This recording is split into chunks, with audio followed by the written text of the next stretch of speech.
En nuestro curso de cálculo multivariable, el día de hoy trabajaremos con este tema que se refiere a la derivada direccional. Adicionalmente tocaremos el tema de el vector gradiente. En este caso, la mayor parte de los textos están tomados del libro de Ron Larson, para fines educativos exclusivamente.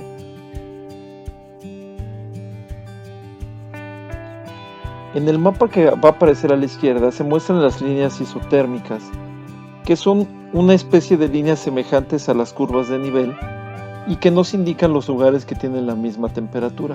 Por ejemplo, aquí podemos ver que la zona azul en su contorno está en 50 grados Fahrenheit, la zona naranja en su contorno están 60 grados Fahrenheit, la zona de color durazno 70 y así sucesivamente. Entre estas sabemos que entre más separadas estén dos líneas significa que hay una menor pendiente entre ellas. En cambio, cuando las líneas isotermas están más juntas, sabemos que va a tener una pendiente más pronunciada, igual que en las curvas de nivel. Si la representáramos toda esta función mediante una función t igual a f de x, y consideramos un punto inicial como en este mapa el que aparece la ciudad de Reno en el estado norteamericano de Nevada, si nosotros hiciéramos la derivada parcial tx nos representaría un cambio de temperatura según nos desplazáramos de Reno hacia el este o el oeste, y Ty nos indicaría la variación de temperatura al desplazarnos al norte o al sur. Las derivadas direccionales se refieren a este proceso.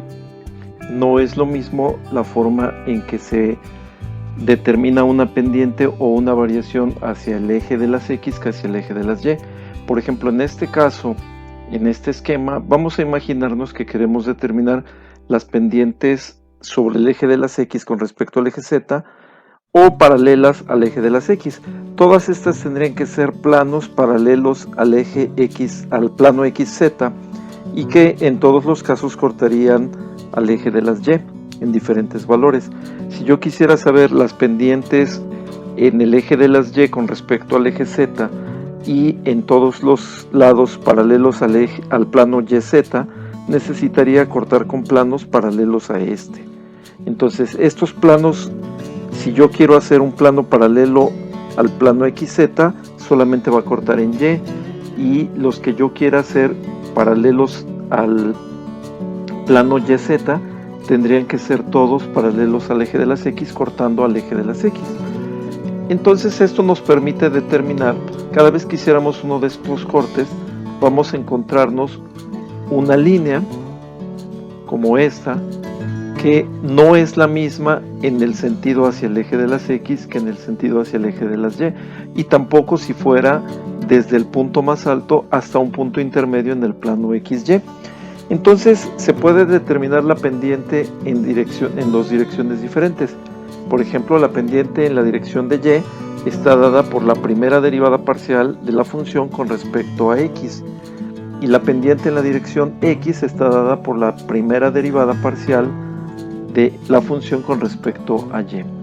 Ahora, estas no se van a utilizar de manera separada, sino que las vamos a utilizar de manera combinada para que nos permita determinarlo en cualquier dirección indistinta al eje X o Y, y que nos pueda llevar desde un cierto punto de una superficie hasta el plano XY.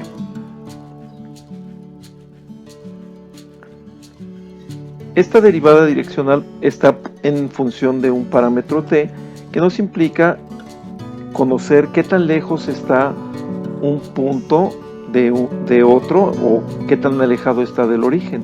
Entonces este parámetro t, si yo tengo este plano que está en color naranja, que corta a esta función que está en color azul, a esta superficie, que en este caso sería z igual a f de x, y, me voy a dar cuenta de que el corte que hace el plano sobre la superficie me genera una curva.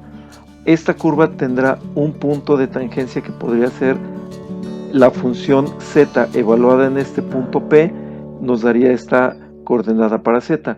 La función z evaluada en este punto Q nos daría este valor para z. Y cada uno de ellos en esta curva tiene diferentes valores de pendiente de una recta tangente. Entonces, eso es lo que nos va a ayudar la derivada direccional. El ángulo que nosotros estamos determinando nos indica el desvío respecto a los ejes X y Y, porque el ángulo se va a referir únicamente a un ángulo de un vector direccional o de un vector unitario que va a ser sobre el plano XY.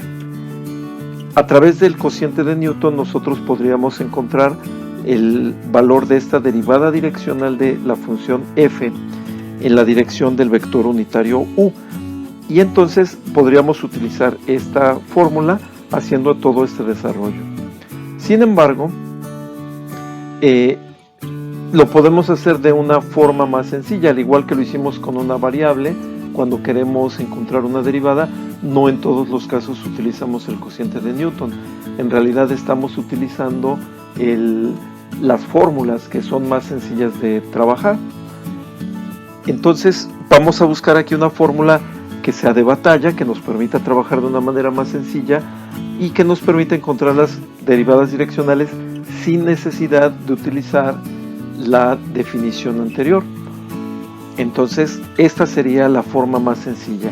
Recordemos para empezar que un vector unitario, por definición, en un plano va a estar marcado por esta fórmula: u igual a coseno de teta i más seno de teta j.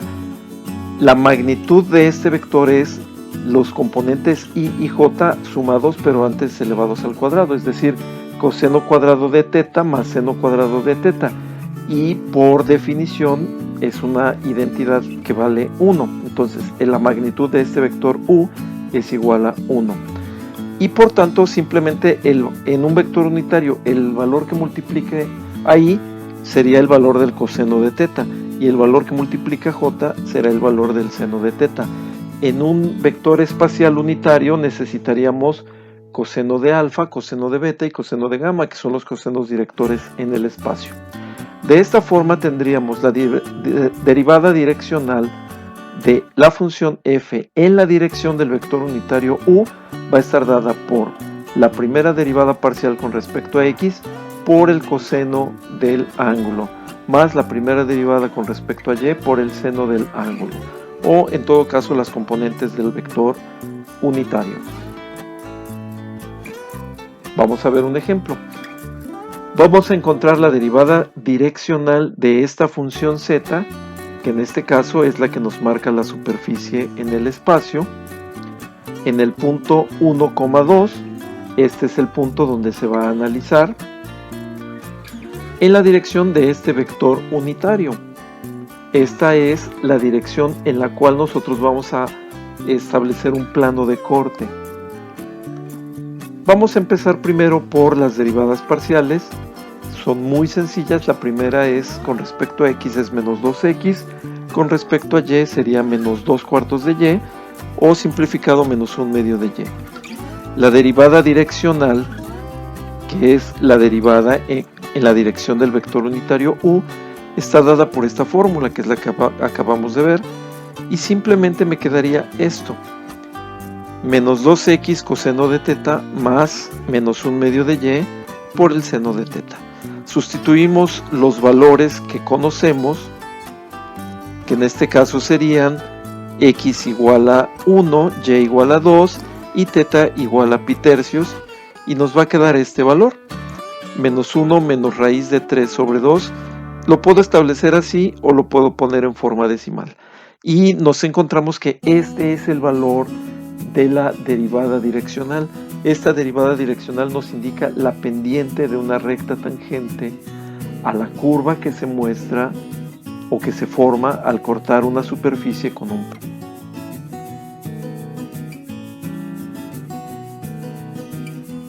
En esta figura podemos ver la derivada direccional interpretándola como una pendiente de la superficie que se forma al hacer un corte sobre la función que teníamos originalmente, y nos va a generar un corte en esta dirección.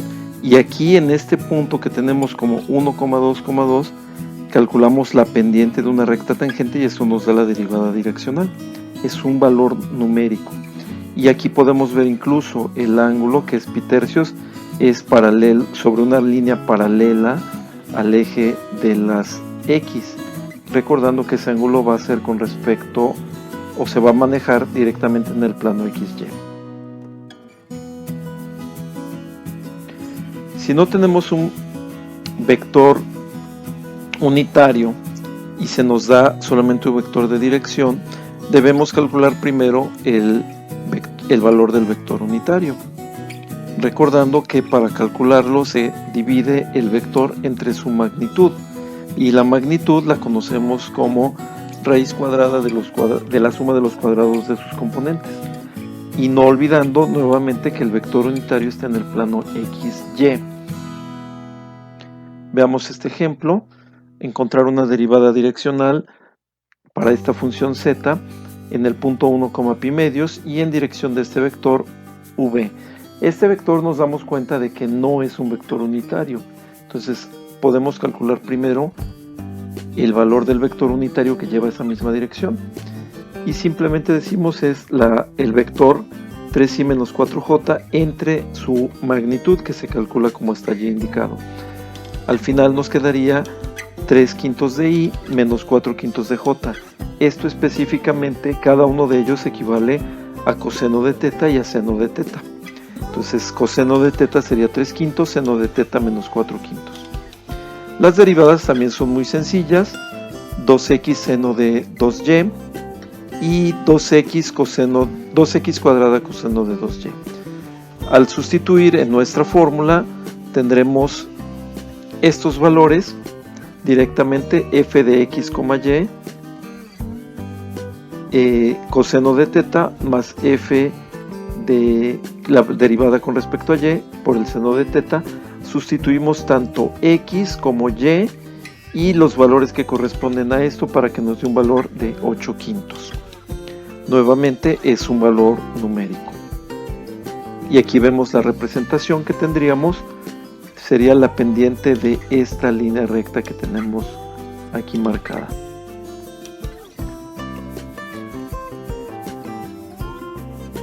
El gradiente de una función se refiere a otra cosa diferente. En este caso es una función vectorial de dos variables. A diferencia del caso anterior que teníamos una escalar, aquí vamos a presentar una función vectorial en el plano XY.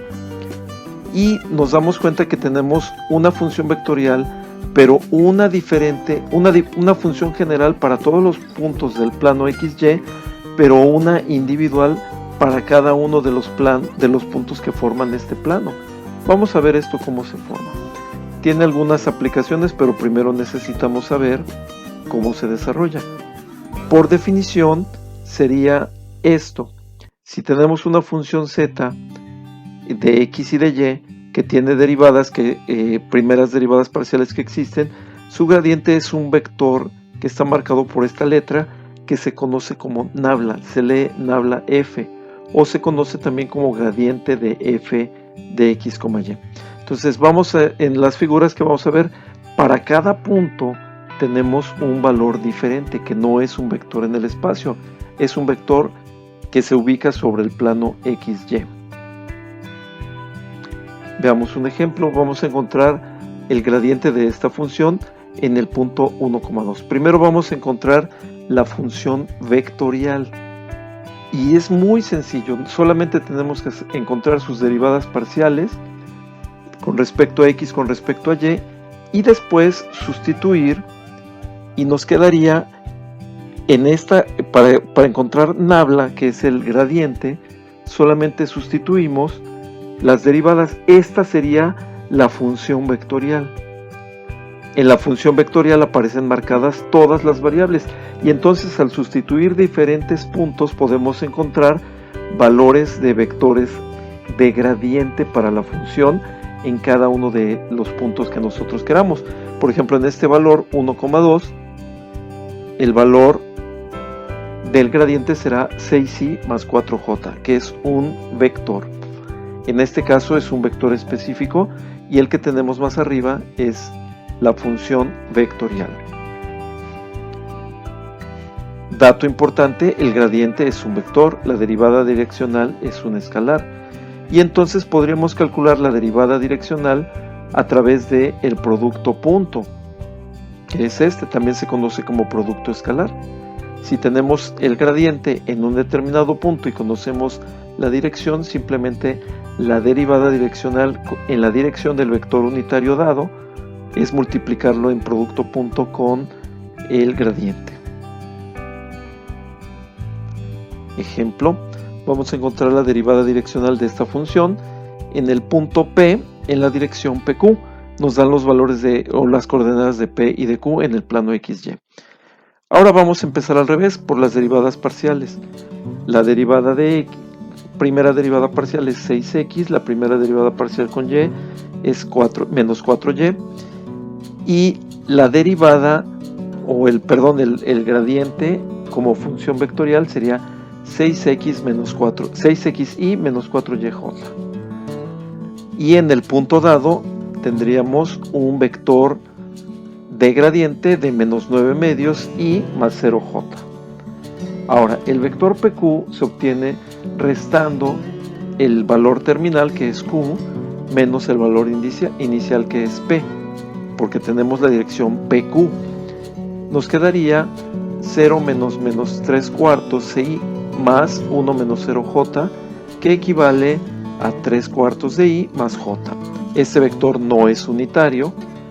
Calculamos el vector unitario en esa dirección y nos queda 3 quintos de i más 4 quintos de j.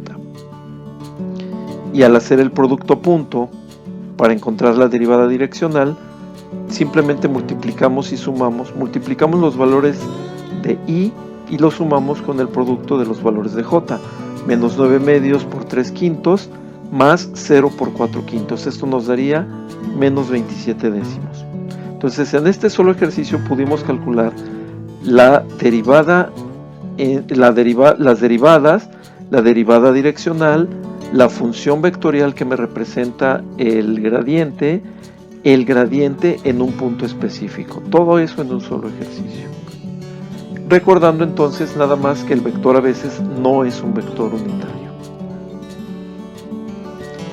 Y el análisis de esta función, que es 3x cuadrada menos 2y cuadrada, nos estaría representando la pendiente aquí, en esta línea. El 27 décimos que calculamos me está representando la pendiente de esta línea, pero en este punto específico.